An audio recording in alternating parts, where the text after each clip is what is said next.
LGRD ও সমবায় প্রতিমন্ত্রী জাহাঙ্গীর কবির নানক বলেছেন, তৃণমূলের সুশাসন এবং নাগরিক জীবনযাত্রার মান উন্নয়নে বিশ্বায়নের এ যুগে পাবলিক প্রাইভেট পার্টনারশিপের বিকল্প নেই। এ কারণে স্থানীয় সরকারের প্রতিনিধিদেরই সরকারি বেসরকারি উদ্যোগে দর কষাকষি, সমঝোতা এবং সমন্বয়ের দায়িত্ব নিতে হবে।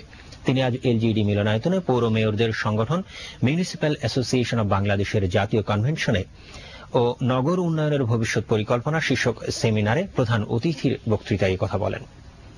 ম্যাব সভাপতি অ্যাডভোকেট আজমত উল্লাহ সভাপতিত্বে এই অনুষ্ঠানে অন্যান্যের মধ্যে বক্তব্য রাখেন স্থানীয় সরকার বিভাগের সচিব আবুল আলম মোহাম্মদ শহীদ খান ও ভূমি মন্ত্রণালয় সংক্রান্ত সংসদীয় স্থায়ী কমিটির চেয়ারম্যান আকম মোজাম্মেল হক।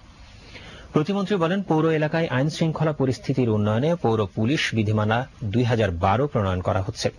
তিনি পৌরসভার নির্বাচিত প্রতিনিধিদের রাজস্ব আয় বাড়ানোর পরামর্শ দিয়ে বলেন, এতে করে নাগরিক জীবনমান উন্নয়ন ঘটানো সম্ভব হবে।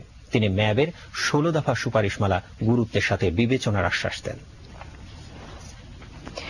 নাটক হোক জীবন যুদ্ধের হাতিয়ার, নাটক হোক জীবনের প্রকাশিত মত।